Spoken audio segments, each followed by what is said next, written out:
আমার আম্মা কই গেছে? তার কাছে তো কোনো টাকা পয়সাও নাই। কি খাইতেছে? কই থাকতেছে?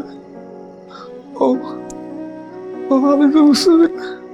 নিশ্চয় ভালো কোথাও আছে। কোনোদিন আমার বাবা আমার গায়ে একটা থাপ্পড় মারে নাই। আমার বাবা আমার ধমক মারে নাই।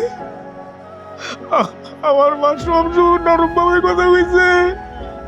আমি আমার বাবার লগে চিল্লাচিল্লি করছি। বাবা আমার ধমক দেওয়ার কথা, আমি বাবারে ধমক দিছি। ধমক দিয়ে বাবার ভয় রাখছে, এই তুমি কথা কইবা না, তুমি এত কথা কও কি লেগে?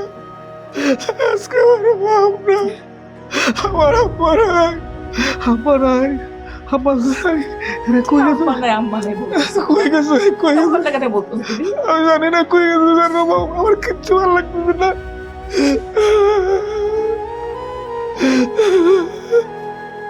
শান্ত হও।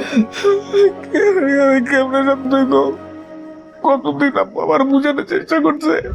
6 মাস ধরে কিস্তি তো দিতে পারতেছি না। হ্যাঁ আব্বা, তুমি ঢাকায় আছো, ঢাকা নিয়ে চিন্তা করো, তুমি গ্রাম নিয়ে তো ভাবতেছো কি লেগে? আমি বুঝি নাই, আমি কাজে ব্যস্ত ছিলাম, মনে হয় আছে এটা বলে এত টেনশন কি আছে? আমি তো আছি, আব্বা কি লেগে এত টেনশন করে?